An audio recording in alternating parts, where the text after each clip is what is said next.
हमारे देश में एक खास वर्ग ऐसा है जो स्वतंत्रता सेनानी वीर सावरकर को कायर साबित करने पर तुला हुआ है। वो उन्हें वीर मानता ही नहीं है। आजादी के 70 वर्षों तक इसी वर्ग ने वीर सावरकर को इतिहास की किताबों में कभी जगह नहीं मिलने दी। हर देश के अपने आदर्श पुरुष और महापुरुष होते हैं और वहां के लोग इन महापुरुषों में आस्था रखते हैं। इन्हें लेकर विवाद और राजनीति नहीं करते। लेकिन हमारे देश में महापुरुषों को लेकर भी विवाद होते हैं और उन्हें लेकर भ्रम की स्थिति बनाई जाती है। अंग्रेजों के खिलाफ लड़ाई लड़ने वाले क्रांतिकारी विनायक दामोदर सावरकर की भूमिका को लेकर आज भी हमारे देश में, उनके अपने देश में एक वैचारिक संघर्ष चल रहा है। लेकिन आज हम आपको तथ्यों के साथ उनका सही और सच्चा इतिहास बताएंगे। सावरकर ने काला पानी की सजा के दौरान कुल 6 क्षमा याचिकाएं अंग्रेजी सरकार को भेजी थी। इसलिए अब आप ध्यान से ये सुनिएगा, क्योंकि ये बातें शायद आपको भी पता नहीं होंगी। सावरकर ने एक नहीं बल्कि 6 बार क्षमा याचिका अंग्रेजी सरकार को भेजी थी, जिसमें 5 याचिकाएं 1911 से लेकर 1919 के बीच भेजी गई, यानी 8 साल में, जबकि एक याचिका वर्ष 1920 में महात्मा गांधी के सुझाव पर भेजी गई थी। लेकिन हमारे देश के कुछ लोग अब यह तर्क दे रहे हैं कि महात्मा गांधी जब वर्ष 1915 में दक्षिण अफ्रीका से भारत आए थे तो उन्होंने वीर सावरकर को माफी मांगने की सलाह कैसे दी, क्योंकि वो खुद भारत में आए हैं 1915 में और सावरकर ने माफी मांगी है 1911 में। तो ये कैसे हुआ? यानी इस मामले में हो ये रहा है कि 2 अलग अलग घटनाक्रम को एक साथ जोड़कर दिखाया जा रहा है। एक घटनाक्रम वर्ष 1911 से 1919 के बीच है, 8 साल का, और दूसरा घटनाक्रम 1919 से 1921 के बीच का है।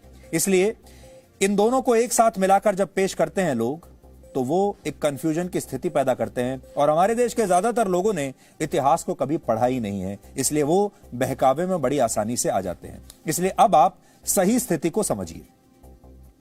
वीर सावरकर को पहली बार वर्ष 1909 में लंदन से गिरफ्तार किया गया था। अंग्रेजों ने उन्हें लंदन से गिरफ्तार किया था, वो लंदन में थे।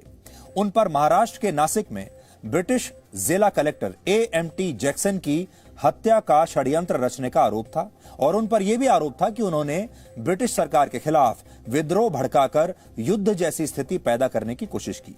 यानी इससे यह साबित होता है कि अंग्रेजी सरकार उस समय सावरकर को अपना सबसे बड़ा दुश्मन मानती थी और वो भारत के लोगों के लिए सबसे बड़े क्रांतिकारी थे। सावरकर को वर्ष 1911 में अंडमान निकोबार द्वीप की सेलुलर जेल में रखा गया, जिसे उस जमाने में काला पानी की जेल या काला पानी की सजा कहा जाता था। बहुत सख्त सजा थी ये। सबसे सख्त सजा जो अंग्रेज किसी को भी दे सकते थे वो यही थी, काला पानी की सजा। इससे भी आपको ये समझ में आएगा कि सावरकर को उन्होंने काला पानी की सजा क्यों दी होगी।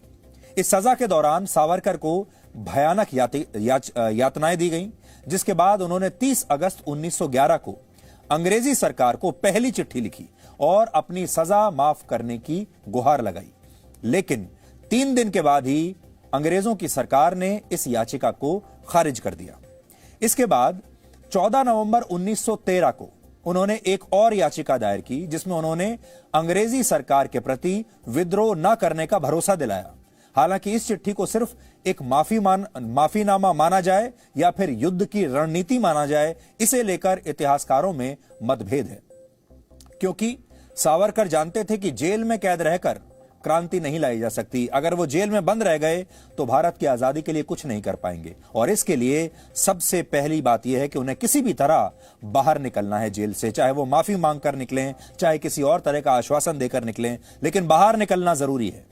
उन्होंने 10 वर्षों तक काला पानी की भयानक सजा काटी और इस दौरान कुल 6 क्षमा याचिकाएं अंग्रेजी सरकार को भेजी।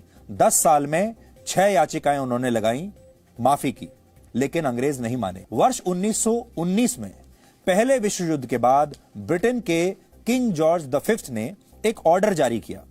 ब्रिटेन के राजा ने एक ऑर्डर जारी किया जिसके तहत जेलों में बंद सभी राजनीतिक कैदियों को माफ कर दिया जाए। तब अंडमान की सेलुलर जेल से भी बहुत सारे कैदी रिहा हुए इनाम के तौर पर। लेकिन अंग्रेजी सरकार ने यह तय किया कि वो सावरकर और उनके बड़े भाई गणेश दामोदर सावरकर को सजा से माफ नहीं करेंगे, यानी सबको छोड़ देंगे लेकिन इन्हें नहीं छोड़ेंगे। और इसके बाद सावरकर के छोटे भाई नारायण राव सावरकर ने 18 जनवरी 1920 को महात्मा गांधी को एक चिट्ठी लिखी। महात्मा गांधी के सुझाव के बाद सावरकर ने अपनी छठी और आखिरी याचिका अंग्रेजी सरकार को भेजी, वैसे ही भेजी जैसा महात्मा गांधी ने सजेस्ट किया था। इसके बाद सावरकर ने यह आखिरी चिट्ठी उसी हिसाब से अंग्रेजों को भेजी, जिसके बाद में बाकी याचिकाओं की तरह इस याचिका को भी अंग्रेजों ने खारिज कर दिया। सावरकर कुल 15 वर्षों तक जेल में रहे, जिनमें 10 साल उन्होंने काला पानी की सजा काटी, जो सबसे भयानक सजा मानी जाती है। इसके अलावा वो महाराष्ट्र के रत्नागिरी जिले में 13 साल तक नजरबंद भी रहे। सोचिए, जिस स्वतंत्रता सेनानी ने देश की आजादी के लिए अपने जीवन के लगभग 28 वर्ष भयानक यातनाओं में बिता दिए, क्या उनकी देशभक्ति पर, उनकी वीरता पर कोई शक कर सकता है?